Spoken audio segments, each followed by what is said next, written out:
السلام عليكم ورحمة الله تعالى وبركاته.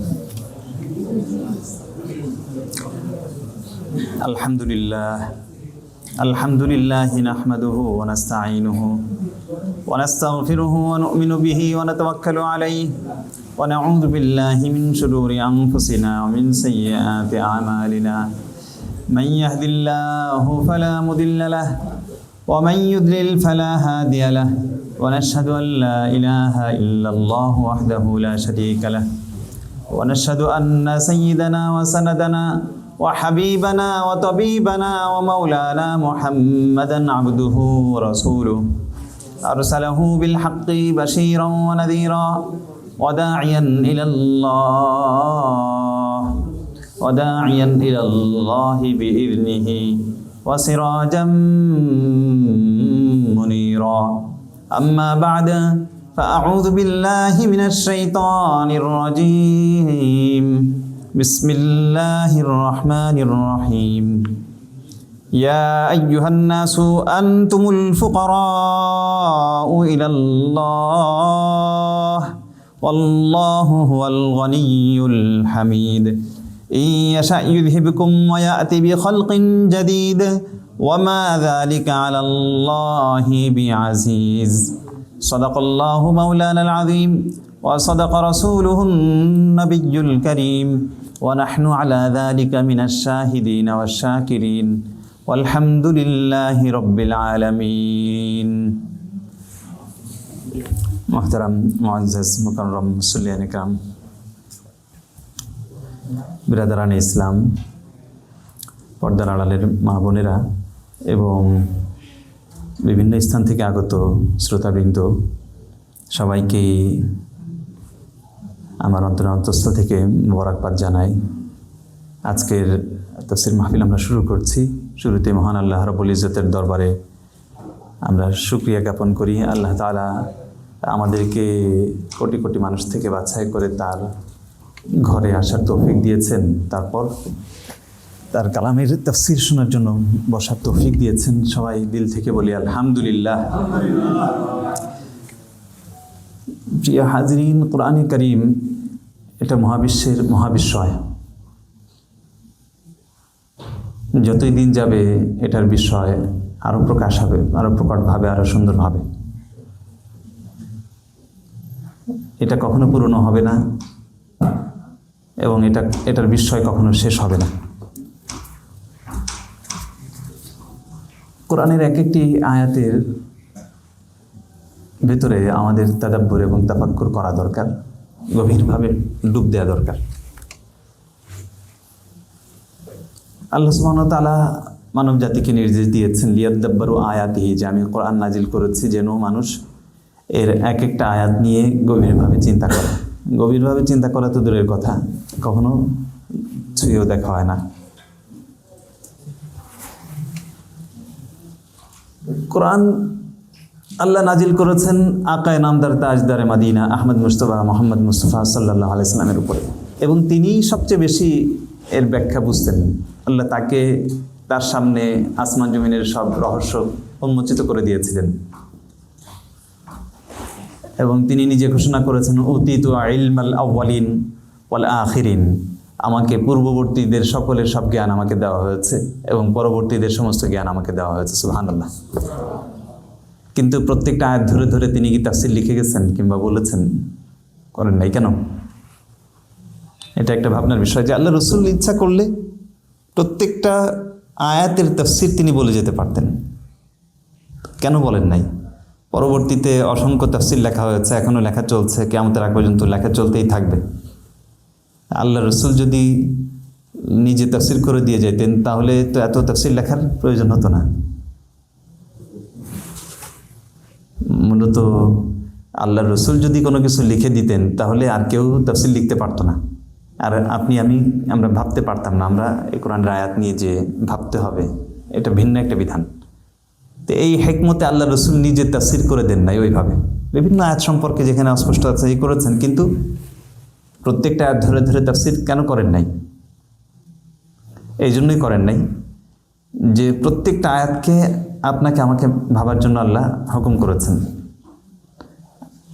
এবং প্রত্যেক যুগে নতুন নতুনভাবে এটা বিশ্লেষিত হবে, নতুন নতুন সমস্যার সমাধান এখান থেকে বের হয়ে আসবে।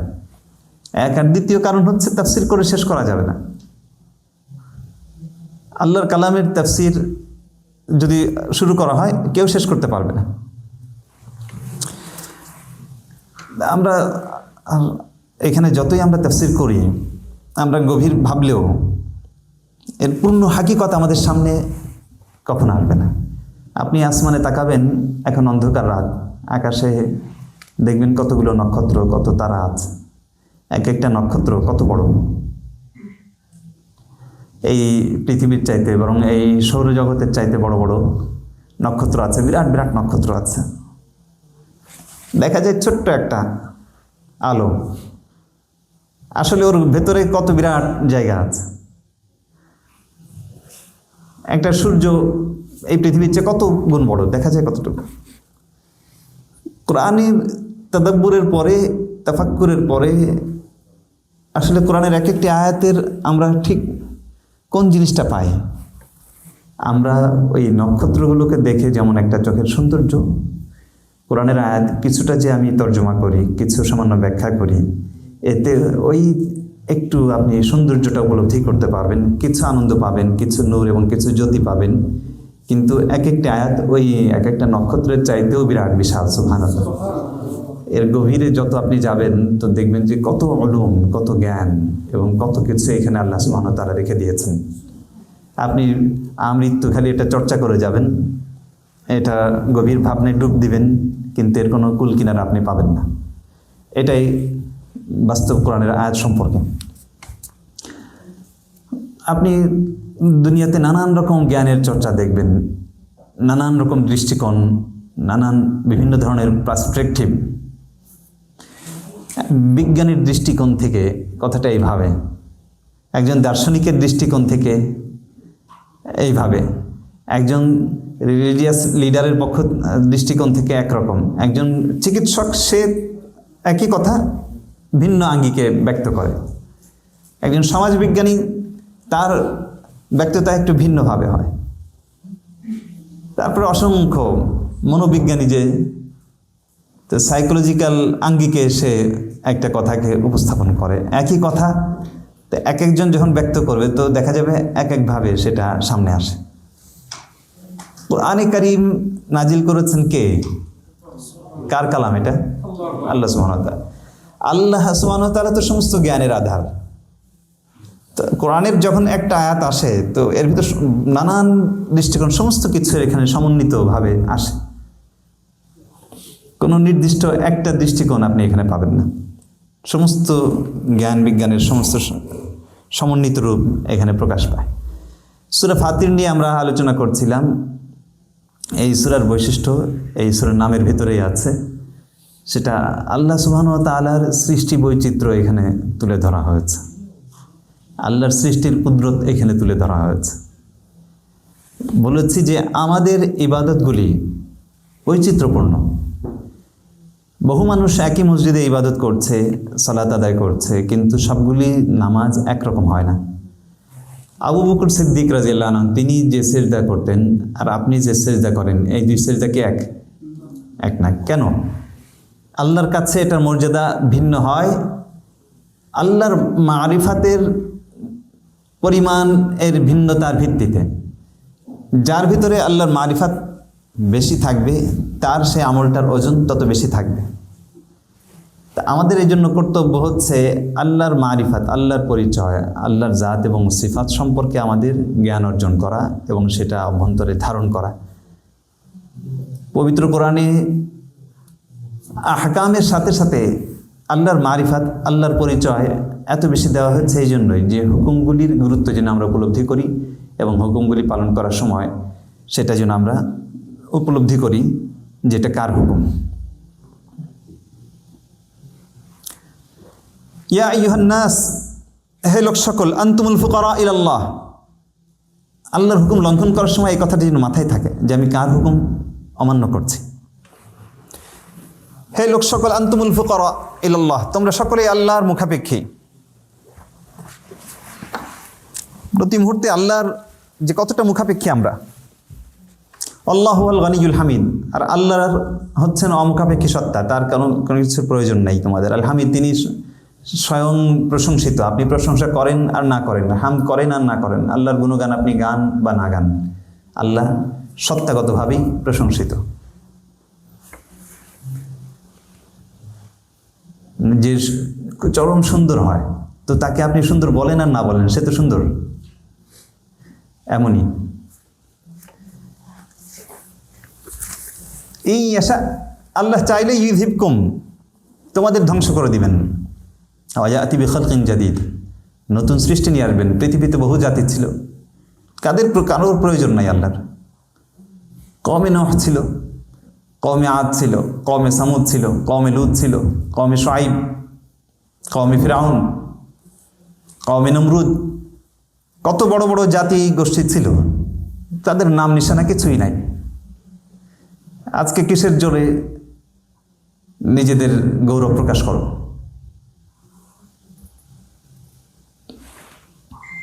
ওমা যালিকা আলাল্লাহি বিআজিজ, তোমাদেরকে ধ্বংস করে নতুন একটা জাতি সৃষ্টি করা, এটা আল্লাহর কাছে কঠিন কিছু নয়। হঠাৎ পৃথিবীতে এত বড় এক তুফান আসতে পারে, এমন এক ভূমিকম্প আসতে পারে, এমন নাম না জানা আযাব আসতে পারে, অভূতপূর্ব কোনো আযাব এসে যেতে পারে যে পৃথিবীর জাতিগোষ্ঠী সব শেষ হয়ে যাবে। এখন তো আসমান থেকে আযাব আসার দরকার নেই, এখন জমিনেই অ্যাটম বোমা আছে, এগুলো কিছু এই করে দিলে পৃথিবী নিঃশেষ হয়ে যাবে, বিলীন হয়ে যাবে। ওয়ালা তাজিরু ওয়াজিরাতুন বিজরা উখরা, কেউ কারো পাপের বোঝা বহন করবে না। বন্ধুর কারণে অনেক সময় পাপ করে ফেলে, বন্ধুত্বপূর্ণ সম্পর্ক, বন্ধু ডাক দেয় চলে যায়, কিন্তু এই বন্ধুই পরকালে আপনার গুনার বোঝা কি বহন করবে? যদি বলে যে বন্ধু তোমার ডাকেই আমি গিয়েছিলাম, এই গুনাহটা করেছিলাম। ওয়ালা তাজিরু ওয়াজিরাতুন বিজরা উখরা ইয়াওমা ইয়াফিরুল মারউ মিন আখিহি ওয়া উম্মিহি ওয়া আবিহি ওয়া সাহিবাতিহি ওয়া বানিহি। হাদিসে এটা এসেছে যে কিয়ামতের দিন কারো একটা নেক আমল লাগবে, সেই একটা নেক আমলের জন্য সে পুরো কিয়ামতে ময়দানে ছুটে বেড়াবে। বাপের কাছে যাবে, মায়ের কাছে যাবে, স্ত্রীর কাছে যাবে, ছেলের কাছে যাবে, মেয়ের কাছে যাবে, বন্ধুবান্ধবের কাছে যাবে, যে আমাকে একটা নেক আমল দাও। একটা নেক আমল শর্ট পড়ছে, যার কারণে জান্নাতে যাইতে পারতেছে না, জাহান্নামে চলে যেতে হচ্ছে। দাড়ি পাল্লা, গুনার পাল্লাটা ভারী হয়ে গেছে, আর নেকির পাল্লা সামান্যর জন্য হালকা হয়ে গেছে, কেউ দিবে না। দুনিয়াতে কত সম্পর্ক দিয়ে দেয়, মন নরম হয়ে যায়। অসহায় মানুষ পাইলে, জানলে আমরা ব্যাংক ট্রান্সফার করে দিই টাকা, আনসার মসজিদে কিংবা বিভিন্ন যে ডাক দেয় তার। কিন্তু হাসরের ময়দানটা হবে অন্যরকম, সেইখানে মন করবে না, সবাই ওই কথা বলবে ইয়া নাফসি ইয়া নাফসি। এমনকি নবীরা পর্যন্ত বলবে ইয়া নাফসি ইয়া নাফসি, কারণ ওই হালাতই থাকবে না যে অন্যকে নিয়ে ভাববে।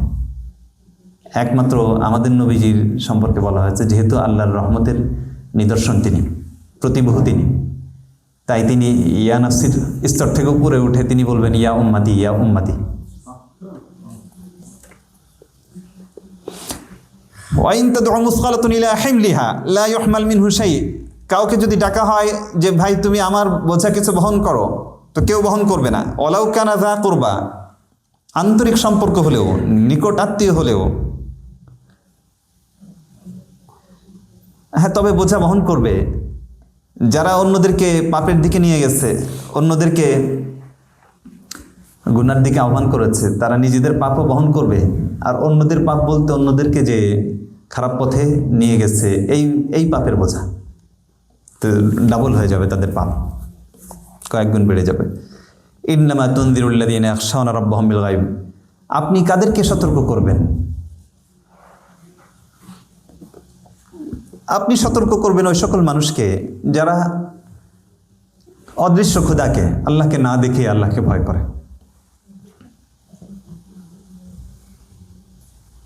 ওয়া আকামুস সালাহ, সালাত কায়েম করে। ওয়া মান তাযাক্কা, যাই হোক আপনি যখন ভালো হবেন, আপনি যখন সৎ হবেন, আপনি নামাজি হবেন, আপনি ইমানদার হবেন, আপনি সৎ পথে চলবেন, তো এর ফায়দা কার হবে? আল্লাহ বলছেন ফাইন্নামা ইয়াতাযাক্কা লিনাফসি, নিজেরই কল্যাণ হবে এর দ্বারা, নিজেরই মঙ্গল হবে, নিজেরই খায়ের হবে, নিজেরই ফায়দা হবে। ওয়া ইলাল্লাহিল মাসির, আল্লাহর উপকার হবে তা না। আর আল্লাহর কাছেই সবার প্রত্যাবর্তন। মা ইয়াস্তাবিল আমা ওয়াল বাসীর, দেখো অন্ধ আর চক্ষুষ্মান ব্যক্তি কখনো এক হয় না। ওয়ালা যুলুমাতু ওয়ালা নূর, আলো এবং আধার কখনো এক হয় না। ওয়ালা যিল্লু ওয়ালাল হারুর, আলো আধার এবং ছায়া, ছায়া এবং রৌদ্র কখনো এক হয় না। ঈমান এবং কুফর কখনো এক হয় না। সৎপথ অসৎপথ কখনো এক হয় না। ওয়া মা ইয়াস্তাবিল আহইয়া ওয়ালাল আমওয়াত, জীবিত এবং মৃত কখনো এক হয় না। একটা জীবিত আর এক লাখ লাশ তো সমান হবে? 1 লাখ লাশ কিছুই করতে পারবে না একটা জীবিত। ইন্নাল্লাহা ইউসমিউ মান ইয়াশা, আল্লাহ যাকে ইচ্ছা তাকে শুনিয়ে দেন। ওয়া মা আনতা বিমুসমিউম মান ফিল কুবুর, কবরে যারা শুয়ে আছে তাদেরকে তুমি শোনাইতে পারবা না। কবরে গিয়ে সারাদিন আপনি ডাকলে শুনবে কি শুনবে না, এখানে প্রশ্ন এটা না। মানে এই শ্রবণের দ্বারা তার কোনো, আপনি তার কথা শোনাইলেন, এর দ্বারা তার কোনো ফায়দা নেই। এখন তো সে এসে আর নেক আমল করতে পারবে না। তো যারা কুফরি নিয়ে আছে, যারা শুনছে না, যাদের দিলে মোহর মেরে গেছে, আপনি যতই তাদেরকে বলেন তো এই বলাটা তাদের জন্য উপকারে আসে না। কেন? তারা সৎপথে আসছে না। কিন্তু তাই বলে বলা ছেড়ে দেওয়া যাবে না। আপনাকে ইনান্তা ইল্লা নাদির, আপনাকে সতর্ক করতে হবে। আপনি তো সতর্ককারী, কিন্তু কেউ যদি না শোনে তার জন্য হা হতাশ করার কিছু নেই। ইন্না আরসালনাকা বিল হাক্কি বাশীরাও ওয়া নাযীরা, অন্য আয়াতে আছে লাস্তা আলাইহিম বিমুসাইতির, যে আপনি তো দারোগা নন, কিংবা আপনি তাকে জোর করে আনতে পারবেন না। আপনাকে আমি প্রেরণ করেছি আল্লাহ রসুলকে, এবং আল্লাহ রসুলের সাথে সাথে পুরো উম্মতকে আল্লাহ সুবহানাহু ওয়া তাআলা এই গুণে প্রেরণ করেছেন বাশীরন, সুসংবাদ দানকারী রূপে। মানুষকে ভালো কাজের ফজিলত, ন্যায় পথের ফজিলতগুলো তুলে ধরতে হবে। ইসলামের যে সৌন্দর্য সেটা তুলে ধরতে হবে। ইসলামের পথে চললে দুনিয়া এবং আখেরাতে কি সুফল সে ভোগ করবে সেটা মানুষকে বলতে হবে। হাসি মুখে সুন্দরভাবে মানুষকে উপস্থাপন করতে হবে। বাশীরন, আপনাকে আমি সুসংবাদ দানকারী রূপে প্রেরণ করেছি। ওয়া নাযীরন, এবং সতর্ককারী রূপে। মানুষকে ভয় দেখাতে হবে, সতর্ক করতে হবে আখেরাতের।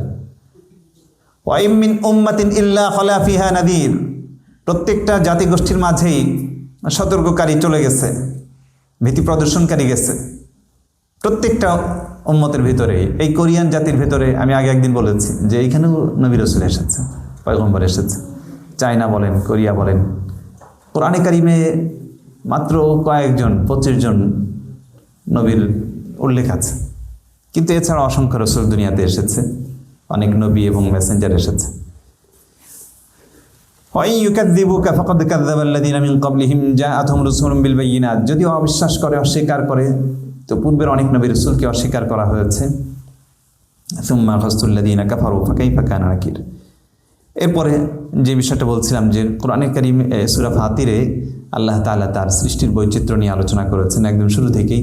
ফাতির শব্দের অর্থই হচ্ছে সৃষ্টিকর্তা, সৃষ্টি করা, এবং খালিক এবং ফাতিরের ভিতর পার্থক্য হচ্ছে খালিক খালক এটা সৃজন, কিন্তু ফাতির যে শব্দটা ফিতরাতাল্লাহ ফাতারান্নাস আলাইহা, এটা হচ্ছে অনস্তিত্ব থেকে অস্তিত্ব দান। যে আল্লাহ সুবহানাহু ওয়া তাআলা আসমানকে সৃষ্টি করেছেন, আসমান ছিল না। জমিনকে সৃষ্টি করেছেন, জমিন ছিল না। মানুষকে সৃষ্টি করেছেন, কোনো মানুষের নিদর্শন ছিল না, মানুষ ছিল না, মানুষের কোনো মেসাল ছিল না, অনুরূপ ছিল না, প্রতিরূপ ছিল না।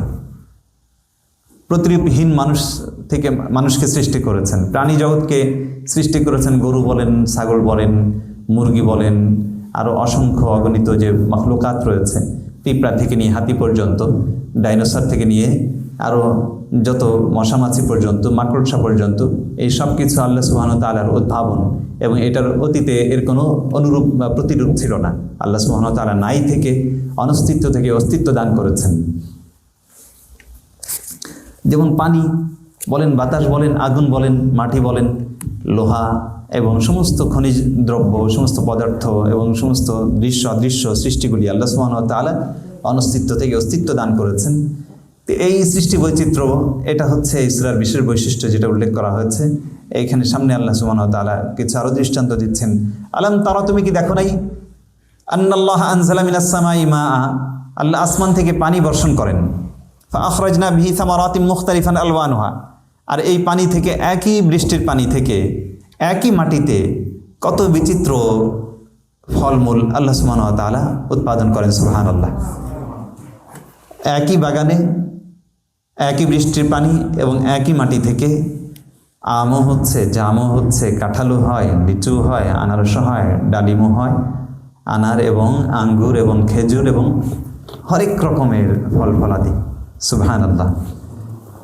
অমিনাল জিবালি জুদাদুম বিদুন, শুধু কি তাই, আপনি কোরিয়া, এটা পাহাড়ি এলাকা, পাহাড়ি অঞ্চল, পাহাড়ের ভেতরে আল্লাহ সুবহানাহু ওয়া তাআলা বিভিন্ন স্তরের রেখা সৃষ্টি করেছেন, বিভিন্ন বর্ণ, 3টা বর্ণের উল্লেখ করা হয়েছে। বিদুন সাদা রং, ওয়া হুমরুন এবং লাল বর্ণের, মুখতালিফুন আলওয়ানুহা এই শুভ্র এবং রক্তিম লাল বর্ণের ভেতরেও বিভিন্ন রকমের রং, গেরুয়া বর্ণের হয়, হালকা লাল হয়, আরও বহু রঙের হয়। আর 3 নম্বরে অগরাবি বসুদ এবং নিরেট কালো। দেখুন, সাদা এবং লালের ভেতরে বিভিন্ন বিচিত্র রঙের উল্লেখ আছে, আর কালোটা আলাদা করে উল্লেখ করা হয়েছে যে কালো কালোই, ওর একটাই প্রকার, কালোর বিভিন্ন প্রকার নাই, নিরেট কালো। সাদার ভিতর ধূসর আছে, একদম সাদা আছে, সাদা পাথর। লালের ভিতরে বিভিন্ন রং আছে। মুখতালিফুন আলওয়ানুহা ওয়া গরাবি বসুদ, তো বিভিন্ন রঙের বর্ণনা আল্লাহ সুবহানাহু ওয়া তাআলা দিলেন। এবং চায়নায়, আমেরিকায়, বিভিন্ন দেশে কত রকমের আছে, আজকাল তো দেখা সহজ যে পাহাড়ের রঙগুলো কত সুন্দর হয় এবং কত বিচিত্র হয়। সাদা এটা পবিত্রতা এবং শান্তি এর প্রতীক, লাল এটা উচ্ছলতা, উজ্জীবন, জাগরণের প্রতীক, আর কালো এটা হচ্ছে গভীরতা কিংবা স্থিরতা এবং দৃঢ়তার একটা প্রতীক হয় অনেক সময়।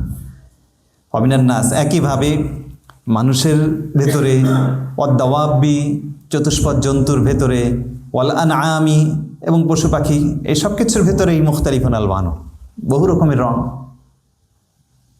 আপনি অনেক সময় সৌন্দর্য দেখতে অন্যের দিকে তাকান, অথচ আল্লাহ আপনাকে যে সৌন্দর্য, যে বৈশিষ্ট্য দিয়েছে, এটা পুরো পৃথিবীতে আর কাউকে দেন নাই। প্রত্যেকটা মানুষকেই আল্লাহ ভিন্নতর, ব্যতিক্রমী এবং ইউনিক করে সৃষ্টি করেছেন। আছে না যে আই তামাশা গাহে আলম রুয়েতু, তু বাহরে তামাশা মি রবি, তু কুজা বাহরে তামাশা মি রবি। তামাশা দেখার জন্য আপনি বাইরে বেরো হয়েছেন, যে একটা হাতি যাচ্ছে, লাইলা যাচ্ছে যখন ওইখানে গেছে, তো গিয়ে দেখে মজনু দেখতেছে, মজনু এই কবিতা বলেছে। তামাশা দেখার জন্য লাইলা বের হয়ে উকি মেরে দেখছে, তখন কবি বলছে আই তামাশা গাহে আলম রুয়েত, যে সারা পৃথিবীর বিস্ময় তোমার মুখে, তোমার চোখে রয়েছে, আর তুমি তামাশা দেখতে, বিস্ময়কর আর কি বিস্ময়কর বিষয় দেখতে তুমি বের হয়েছে। তো নিজের ভেতরেই আল্লাহর কুদরত এবং বিস্ময় রয়েছে, এটাই উদ্ভাবন করার চেষ্টা করেন এবং আল্লাহ শুকরিয়া আদায় করেন। কাযালিকা ইন্নামা ইয়াখশাল্লাহা মিন ইবাদিহিল উলামা, তো এভাবে আল্লাহকে ভয় করে যারা জ্ঞানী। এর ভেতরেও বৈচিত্র্য আছে, সবাই একভাবে আল্লাহকে মানে না, আল্লাহর মারিফত একভাবে নাই, আল্লাহর খৌফ ও খাশিয়াত একরকম নয়। এখানে একটা বিষয় যে উলামা আলেমদের কথা বলা হয়েছে, জ্ঞানীদের, যে জ্ঞানীদের বৈশিষ্ট্য, যারা সত্যিকার জ্ঞানী তারা আল্লাহকে ভয় করবেন। এর অর্থই না যে আমি তো জ্ঞানী না, আমার ভিতরে ইলম নাই, সুতরাং আমি আল্লাহকে ভয় করবো না, এটা কি অর্থ? বরং জ্ঞানীদের যে বৈশিষ্ট্য, সেই একই বৈশিষ্ট্য আমাদের ধারণ করার চেষ্টা করতে হবে। তাহলে আল্লাহ সুবহানাহু ওয়া তাআলা আমাদেরকেও জ্ঞান দিবেন, আমাদেরকেও ইলম দিবেন, আমাদের ভেতরেও আল্লাহ সুবহানাহু ওয়া তাআলা জ্ঞানীদের বৈশিষ্ট্য দিয়ে দিবেন। ইন্নাল্লাহা আজিজুন গফুর, নিঃসন্দেহে আল্লাহ তাআলা পরাক্রমশালী এবং আল্লাহ সুবহানাহু ওয়া তাআলা ক্ষমাশালী। এই পরবর্তী আগের আয়াতের ব্যাখ্যা, এটা পরের আয়াতে আল্লাহ বলছেন জ্ঞানীদের কিছু বৈশিষ্ট্য। এক হচ্ছে খাউফ ও খাশিয়াত, কিন্তু এই ভয়টা কিভাবে আসবে? আল্লাহ ভীতি, খোদা ভীতি, আল্লাহর ভয়, এটা কিভাবে আমরা হাসিল করব? আল্লাহ এটা বলছেন ইন্নাল্লাযীনা ইয়াতলুনা কিতাবাল্লাহ। এখানে তিনটা বিষয়ের কথা উল্লেখ করা হচ্ছে। একটা নম্বর হচ্ছে আল্লাহর কিতাবের তিলাওয়াত করতে হবে, কোরআনে কারীমের তিলাওয়াত। এটা খুবই পরীক্ষিত বিষয় এবং কোরআনের এটা বলা হচ্ছে যে যত বেশি আপনি তিলাওয়াত করবেন তো আল্লাহর খাউফ ও খাশিয়াত, আল্লাহর সত্তা এবং এর মারিফাত আপনার হাসিল হবে। যারা কোরআনে কারীম পড়া এখনো শেখেন নাই, এত সহজ একটা বিষয়, এবং পৃথিবীতে যত ভাষা আছে এর ভিতর আরবি হচ্ছে সবচেয়ে সহজ। একটা বাচ্চা এবং মাত্র 3-4 দিন না, একদিন আপনি বসলে কোরআন শরীফ পড়া শিখে যাবেন। একদিন যদি সকাল থেকে নিয়ে সন্ধ্যা পর্যন্ত, মাত্র কয়টা 29টা বর্ণ, 29 তো না 25টা, আর 3টা ভাওয়েল, তাই তো? এত সহজ। ইনশাল্লাহ সবাই আমরা চেষ্টা করবো, ইনশাল্লাহ কোরআনে কারীম সুন্দরভাবে পড়া যায়। কোরআন যদি থাকে, কোরআন যদি পড়েন, আপনার মনে যে শান্তি পাবেন, বিশ্বাস করেন। মানে এই যে আত্মহত্যার ঘটনা ঘটছে আজকাল, দেখেন একটা অফিসার, সে তার বউ আর মা দুইজনের দ্বন্দ্বের কারণে সে না পেরে নিজেকে মানে আত্মহত্যা করেছে। যদি এর কাছে দিনের বুঝ থাকতো, সত্যি কথা, তাহলে সে যদি কোরআনের সঙ্গে থাকতো, সে যদি নেক সৎসঙ্গে থাকতো, তাহলে তাকে তার বন্ধুরা সুপরামর্শ দিতে পারতো, এবং কোরআনের সঙ্গে থাকলে, আল্লাহর রহমতের সঙ্গে থাকলে এই ধরনের কাজ সে করতো না। বড়ই দুঃখজনক। এই ঘটনার পরপরই একজন আমাকে ফোন দিয়েছেন যে সে একই রকম সমস্যায় ভুগছে, তার মা এবং বউ নিয়া। অনেকে এই ধরনের সমস্যায় ভোগে। এটা আমি মাঝখানে এটা বলে দিই, এই ধরনের সমস্যা যদি ভোগেন তাহলে মা এবং বউকে একসঙ্গে রাখার দরকার নেই। মা বাপ এক জায়গায় থাক, তাদের খেদমত করেন, বউ আরেক জায়গায় থাক, তারাও খেদমত করেন, আপনি তার যা প্রয়োজন সেটা পূরণ করেন। এটা এই যে একসঙ্গে রাখতে হবে এবং বউকে দিয়ে মা বাবার খেদমত করাইতে হবে, এই ধারণাটা এটা ইসলামী কোনো ধারণা না। এবং উপমহাদেশে এটা হিন্দু কালচার থেকেই মুসলিম সমাজে এসেছে। আপনি সাহাবীদের ইতিহাস দেখেন, এমন একটা ঘটনা আপনি হায়াতুস সাহাবায় পাবেন না যে বউ দিয়ে মা বাবার সেবা করাইতেছে এবং এই ধরনের সমস্যা ভুগতেছে মা এবং বউ নিয়ে। আরব কালচারে এবং ইসলামিক কালচারে বিয়ে হয়ে গেলে তুমি আলাদা সংসার করো, মা বাবার সেবা তুমি করো, বউকে দিয়ে সেবা কারণ এটা নাই। এইখানেও অনেকে আছেন, অনেকে আমাকে প্রশ্ন করেন বিভিন্ন সময়, বাসায় এই ধরনের ঝামেলা, বুঝতে চায় না, বউকে দিয়ে মা বাবার খেদমত করাতে চান। দুঃখজনক, এটা কখনোই সমাধান হবে না। কারণ পৃথিবীর ইতিহাসে কোনো মা কি বউ শাশুড়ি কোথাও মিল হয়েছে এরকম ইতিহাসে পাওয়া যাবে না। তারপরেও এইভাবে রেখেই সমাধানের চেষ্টা করে।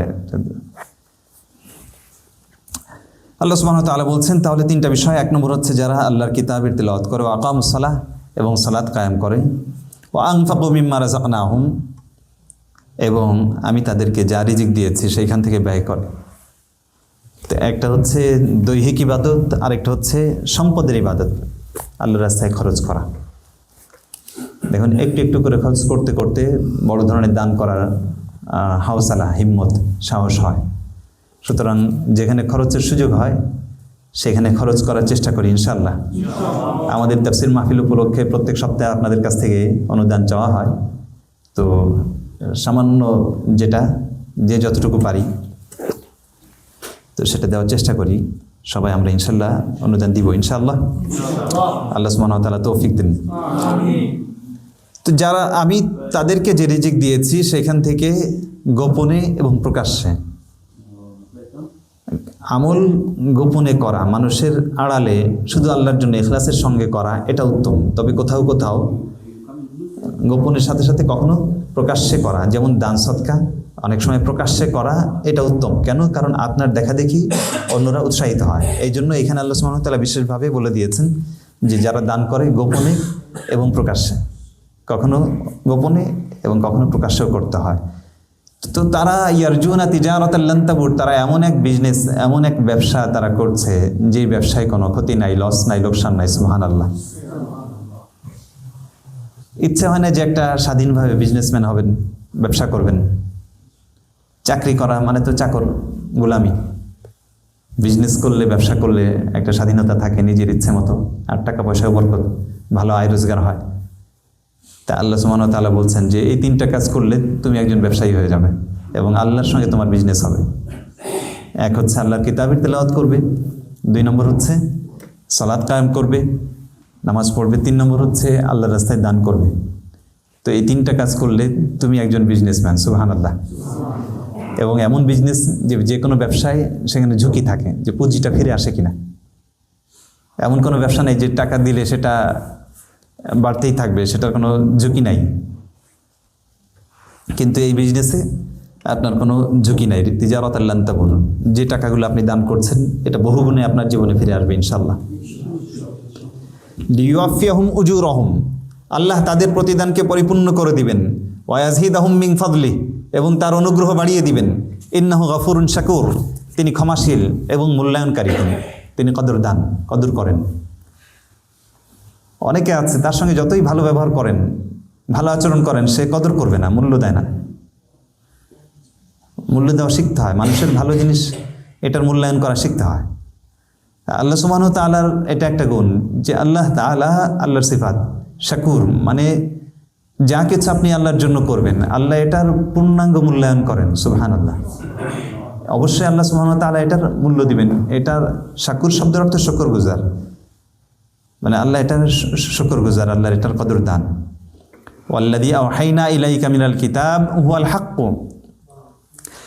আপনার কাছে আমি যে কিতাব ওহী করেছি এটা সত্য। মুসাদ্দিকাল লিমা বাইনা ইয়াদাইহি, এর পূর্বে সমস্ত গ্রন্থকে, স্ক্রিপচারকে আল্লাহ সুবহানাহু ওয়া তাআলা এই কোরআন, এই মহাগ্রন্থ এটা সত্যায়ন করে।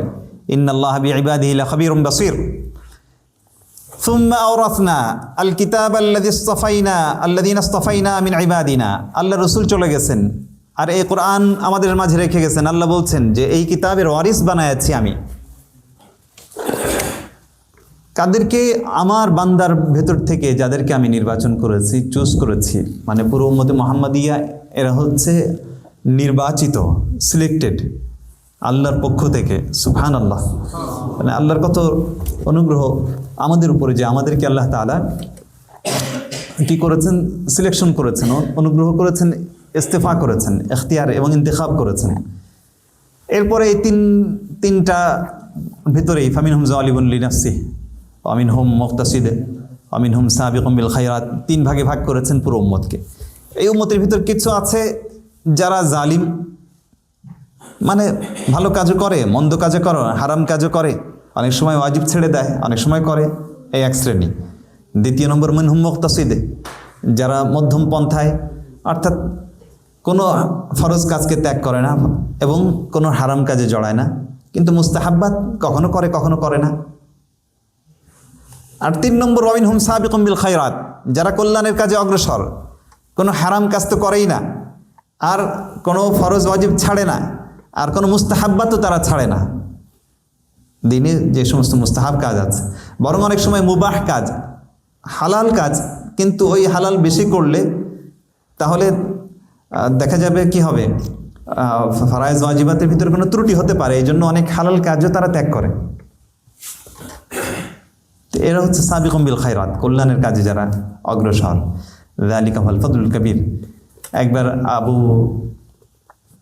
সাবিত রাহিমাহুল্লাহ তাআলা, একজন বিখ্যাত তাবী, উনি দামেস্কের মসজিদে এসে এক কিনারায় বসে তিনি আল্লাহর কাছে দোয়া করছেন, আল্লাহুম্মা আনিস ওয়াহশাতি ওয়ারহাম গুরবাতি ওয়ায়াসসিরলি জালিসান সালিহা। হে আল্লাহ, তুমি আমার ওয়াহশাত, পেরেশানি দূর করে দাও। আর আমি একজন মুসাফির মানুষ, বহুত দূর থেকে দামেস্কে এসেছি, আমার এই মুসাফির অবস্থায় যে গুরবত, এর উপর তুমি আমার উপর রহম করো, আর আমাকে একজন উত্তম জালিস, একজন সাথী মিলিয়ে দাও, যার কাছে পাশে বসে আমি ভালো কিছু শিখতে পারি, জ্ঞানের কোনো কিছু আমি হাসিল করতে পারি। এই পাশে সাধারণ মানুষের মতো বসে আছেন নবীজির সাহাবী আবু দারদা রাদিয়াল্লাহু আনহু। তো উনি সাথে সাথে তার পাশে এসে বসলেন যে তুমি যে দোয়া করলে এটা যদি মন থেকে ইখলাসের সঙ্গে করো তাহলে আমি বরং তোমার সঙ্গ পাওয়ার জন্য আরও বেশি আগ্রহী, যে তুমি একজন ভালো জালিসে সালেহ, তোমার সঙ্গে আমি বসে বরং উপকৃত হব। এবং তখন বললেন যে দেখো আমি আল্লাহ রসুলকে এই আয়াত পড়তে শুনেছি, এবং এই আয়াত সম্পর্কে তিনি তাফসীর করলেন তখন যে এই 3 শ্রেণী উম্মত মুহাম্মাদি যারা সাবিকুম বিল খায়রাত, যারা কল্যাণের কাজে অগ্রসর, এরা তো বিনা হিসাবে জান্নাতে যাবে। আর যারা মধ্যমপন্থী, যারা ওই যে মুস্তাহাব্বাত কখনো কখনো ছেড়ে দেয়, তো এরা যারা, এদের হিসাব ইয়াসিরা, খুব সহজ হিসাব হয়ে এরা পার পেয়ে যাবে। আর 3য় শ্রেণী যারা জালিমুল লিনাফসি, যারা নিজের উপর জুলুম করেছে, তো এরা জাহান্নামে আযাব ভোগ করে পরে তাদেরকে আল্লাহ সুবহানাহু ওয়া তাআলা জান্নাতে দিবেন। তো এই তাফসীর করলেন তিনি। في هذه الآيات في تفسير هذه الآية ذكر الإمام ابن كثير رحمه الله تعالى والإمام طبري رحمه الله تعالى أن أبو ثابت رحمه الله أحد من التابعين وذهب إلى مسجد دمشق ودعا في جانب من المسجد، قال دعا الله سبحانه وتعالى اللهم آنس وحشتي وارحم غربتي ويسر لي جليسا صالحا، فسمعه أبو الدرداء رضي الله عنه صحابي النبي صلى الله عليه وسلم فقال له أنا أحق بمصاحبتك، ثم فسر بهذه الآية بأن الرسول صلى الله عليه وسلم قال أن السابقون بالخيرات هم يدخلون الجنة بغير حساب، وأما المقتصد فيحاسب حسابا يسيرا، وأما ظالم لنفسه فإنه يعذب ويجزى في النار ثم يغفر له ويدخل أيضا الجنة جنات عدن يدخلونها। 3 শ্রেণী জান্নাতে যাবে। ইউহাল্লাউনা ফিহা মিন আসাওয়িরা মিন যাহাবিন, স্বর্ণের কঙ্কন পরানো হবে, মুক্তারাজি পরানো হবে, এবং তাদের পোশাক হবে সিল্ক, হারির। ওয়াকালু, আর তারা জান্নাতে ঢুকে বলবে আলহামদুলিল্লাহিল্লাযী আযহাবা আন্নাল হাযান, সমস্ত প্রশংসা ওই আল্লাহর জন্য যিনি আমাদের থেকে সমস্ত দুঃখ দুর্দশা দূর করে দিয়েছেন। ইন্না রাব্বানা লাগফুরুন শাকুর, নিঃসন্দেহে আমাদের রব তো ক্ষমাশীল এবং কদরদান। আল্লাযী আহাল্লানা দারাল মুকাবাহ, যিনি আমাদেরকে স্থায়ী জান্নাতে আমাদেরকে তার অনুগ্রহে দাখিল করেছেন।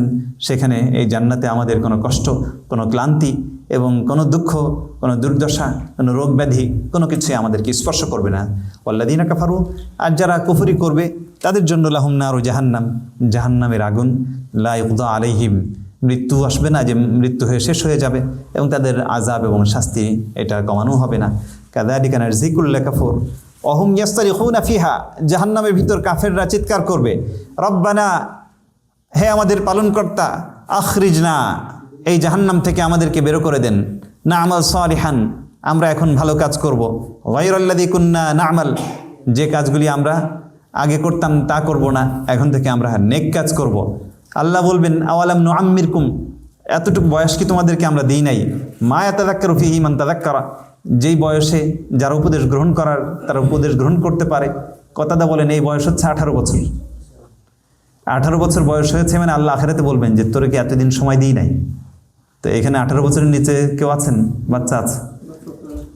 তো এছাড়া যাদের 18 বছর তাদের বুঝতে হবে যে আল্লাহ তাআলা পর্যাপ্ত সময় আমাদেরকে দিয়ে দিয়েছেন। 18 বছরের ভিতরেই বুঝতে হবে। আর ইবনে আব্বাস থেকে অবশ্য একটা মত আছে, উনি বলছেন 60 বছর। 60 বছর হয়ে গেলে এরপরে আর কোনো ওজর নাই। যাই হোক, ওয়াজাআকুমুন নাযীর, আর তোমাদের কাছে সতর্ককারী এসে গেছে। এর একটা ব্যাখ্যা করা হচ্ছে যে চুল সাদা হওয়া। চুল যদি সাদা হয় তো সতর্ককারী এসে গেছে আল্লাহর পক্ষ থেকে, যে মৃত্যুর জন্য তোমার পরোয়ানা জারি হয়ে গেছে। অবশ্য আজকাল সাদা চুল কালো করা যায়। অনেকে আছেন আমাদের এখানে চুল কালো করে ফেলেন, কিন্তু আজরাইল এটা দেখবে না যে চুল কালো হয়ে গেছে, তার নির্ধারিত সময় সে এসে যাবে। ফাযুকু ফামা লিয-যালিমিনা মিন নাসির, সুতরাং তোমরা আস্বাদন করো আজকে জালিমদের কোনো সাহায্যকারী নেই। ইন্নাল্লাহা আলিমু গায়বিস সামাওয়াতি ওয়াল আরদ, আল্লাহ সুবহানাহু ওয়া তাআলা আসমান এবং জমিনের সমস্ত গায়েব জানেন। ইন্নাহু আলিমুম বিযাতিস সুদূর, তিনি তোমাদের অন্তরের খবর জানেন। হুয়াল্লাযী জাআলাকুম খালাইফা ফিল আরদ, তিনি তোমাদের জমিনে তোমাদেরকে খলিফা বানিয়েছেন। ফামান কাফারা ফাআলাইহি কুফরুহ, যে কুফরি করবে তার উপর কুফরি বর্তাবে।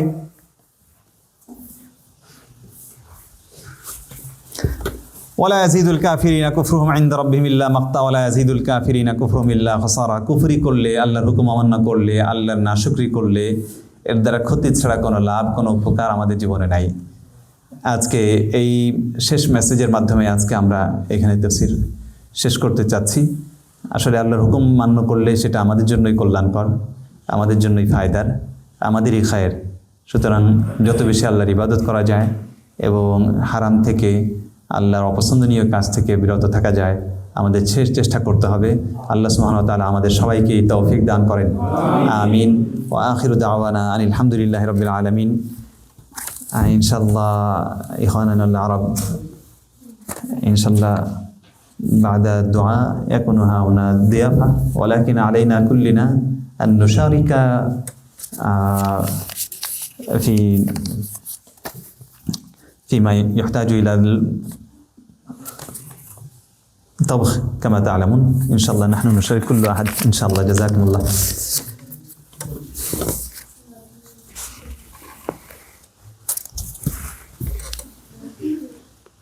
ইনশাআল্লাহ ভাই, আলহামদুলিল্লাহ আজকে আমরা তাফসীর শেষ করলাম। প্রত্যেক সপ্তাহে এটা হচ্ছে, নিয়মিত আমরা এটা জারি রাখি এবং পুরো কোরআনের তাফসীর জন্য আমরা হৃদয়ঙ্গম করতে পারি এবং এটা ধারণ করে অন্যদের কাছে পৌঁছে দিতে পারি ইনশাআল্লাহ। আল্লাহ তাআলা আমাদের সবাইকে তৌফিক দান করেন। আজকে দেখেন 3টা শ্রেণী বলা হয়েছে, যে উম্মতের ভিতর 3টা শ্রেণী। এক হচ্ছে যারা সব ধরনের আল্লাহর হুকুম পালন করবে, সব হারাম থেকে বাঁচবে, আরও মুস্তাহাব যেগুলি আছে সেগুলিও বেশি বেশি করবে। আর দ্বিতীয় শ্রেণী যারা মুস্তাহাব কখনো কখনো ছেড়ে দেয়। আর তৃতীয় শ্রেণী যারা হারাম কাজেও জড়ায় এবং অনেক সময় ফরজ কাজও ত্যাগ করে ফেলে। তা আমরা চেষ্টা করি যে প্রথম শ্রেণী না হতে পারি, অন্তত দ্বিতীয় শ্রেণী। কোনোভাবে যালিমুল লিনাফসিহি, নিজেদের নফসের উপর জুলুম হয়, এই ধরনের কাজ যেন আমরা না করি। আল্লাহ তাআলা আমাদের সবাইকেই তৌফিক দান করেন। আল্লাহুম্মা আমিন। আল্লাহুম্মা লা নুহসি থানাআন আলাইক আনতা কামা আথনাইতা আলা নাফসিক। আল্লাহুম্মা লাকাল হামদু কামা ইয়ানবাগি লিজালালি ওয়াজহিক ওয়া লিআযীমি সুলতানিক। আল্লাহুম্মা সাল্লি ওয়া সাল্লিম আলা সাইয়্যিদিনা মাওলানা মুহাম্মদ ওয়া আলা আলি সাইয়্যিদিনা মাওলানা মুহাম্মদ। ربنا ظلمنا أنفسنا وإن لم تغفر لنا وترحمنا لنكونن من الخاسرين.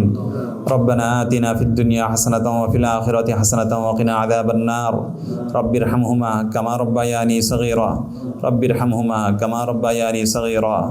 يا أول الأولين يا آخر الآخرين يا ذا القوة المتين يا راحم المساكين يا أكرم الأكرمين يا أرحم الراحمين. রব্বুল আলামিন আরহামার রাহিমিন, আমাদের তাফসীর মাহফিলকে তুমি কবুল ও মঞ্জুর করে নাও। আমাদের জিন্দগির সমস্ত গুনাহ খাতা তুমি মাফ করে দাও। আমাদের আব্বা আম্মা, আত্মীয় স্বজন, পাড়া প্রতিবেশী, বন্ধু বান্ধব, ভাই বোন, সমস্ত উম্মতে মুসলিমার গুনাহ মাফ করে দাও। প্যারে হাবিবের প্রিয় উম্মতের উপর তুমি রহম করো। রব্বে করিম, ইয়া আল্লাহ, ভারত এবং পাকিস্তানে আমাদের মুসলিম ভাইদেরকে তুমি হেফাজত করো। রব্বে করিম, দুই দেশে অসংখ্য মুসলিম রয়েছে, ইয়া আল্লাহ সবাইকে তুমি হেফাজত করো। ইয়া আরহামার রাহিমিন, জালিমদেরকে তুমি হালাক করে দাও। ইয়া আল্লাহ, ইয়া আরহামার রাহিমিন, জালিমদেরকে তুমি হালাক করে দাও। যারা মুসলমানদের উপর হামলা করার চেষ্টা করছে, ইয়া আল্লাহ তাদের সমস্ত মকর তুমি ব্যর্থ করে দাও। রব্বে করিম আরহামার রাহিমিন, মুসলিম উম্মার ভিতরে একতা দিয়ে দাও, ভ্রাতৃত্ব দিয়ে দাও। ইয়া আল্লাহ সৌহার্দ্য এবং সম্প্রীতি দিয়ে দাও। রব্বে করিম আমাদের দেশের ভিতরে স্থিতিশীলতা দিয়ে দাও। এ আল্লাহ আইন শৃঙ্খলা ঠিক করে দাও। রব্বে করিম রহমান রাহিমিন, সব ধরনের অরাজকতা থেকে আমাদেরকে বাঁচাও। ইয়া আল্লাহ আমাদের দেশকে বাঁচাও। ইয়া আল্লাহ আমাদের দেশকে তুমি হেফাজত করো। ইয়া আল্লাহ আমাদের ইমানের তুমি হেফাজত করো। ইয়া আল্লাহ দাজ্জালের ফিতনা থেকে আমাদেরকে বাঁচাও। সব ধরনের নিত্য নতুন ফিতনা থেকে তুমি আমাদেরকে বাঁচাও। রব্বে করিম সব ধরনের পাপাচার থেকে, গুনাহ থেকে, তোমার নাফরমানি থেকে আমাদেরকে বাঁচাও। আয় আল্লাহ শয়তানের শয়তানিয়ত থেকে আমাদেরকে বাঁচাও। এ আল্লাহ গুনাহের ভিতর ডুবে আছি, রব্বে করিম এই গুনাহ থেকে তুমি আমাদেরকে পাক সাফ করো। আমাদের অন্তরকে কলুষমুক্ত করো। অন্তরের সব কালিমা তুমি দূর করে দাও। রব্বে করিম অন্তরের ভিতর হেদায়েতের আলো জ্বালিয়ে দাও। এ আল্লাহ বেশি বেশি তোমার ইবাদত এবং বন্দেগী করতে পারি সেই তৌফিক দাও। এ আল্লাহ পুরো কোরআনে পাকের তাফসীর যেন আমরা করতে পারি সেই তৌফিক দাও। পুরো কোরআনের মর্ম হৃদয়ে ধারণ করার তুমি তৌফিক দাও। ইয়া আল্লাহ আমাদের ইলিম বাড়িয়ে দাও, আমাদের আমল বাড়িয়ে দাও, আমাদের ইখলাস বাড়িয়ে দাও। ইয়া আল্লাহ আমাদের তাকওয়া এবং তাহারাত বাড়িয়ে দাও। ইয়া আল্লাহ আমাদের পরহেজগারি বাড়িয়ে দাও। রব্বে করিম আমাদের পারস্পরিক মহাব্বত ভালোবাসা বাড়িয়ে দাও। ইয়া আল্লাহ হিংসা বিদ্বেষ দূর করে দাও, অহংকার এবং হাসাদ দূর করে দাও। রব্বে করিম আরহামার রাহিমিন মেহেরবানি করে আমাদের টুটা ফাটা মোনাজাত কবুল মঞ্জুর করে নাও। রব্বানা তাকাব্বাল মিন্না ইন্নাকা আনতাস সামিউল আলিম ওয়া তুব আলাইনা ইয়া মাওলানা ইন্নাকা আনতাত তাওয়াবুর রাহিম। ওয়া সাল্লাল্লাহু তাআলা আলাইহি ওয়া আলা আলিহি ওয়া সাহবিহি ওয়া বারাকা ওয়া সাল্লামা তাসলিমান কাসীরান কাসীরা। আমিন আমিন আমিন বিরহমাতিকা ইয়া আরহামার রাহিমিন।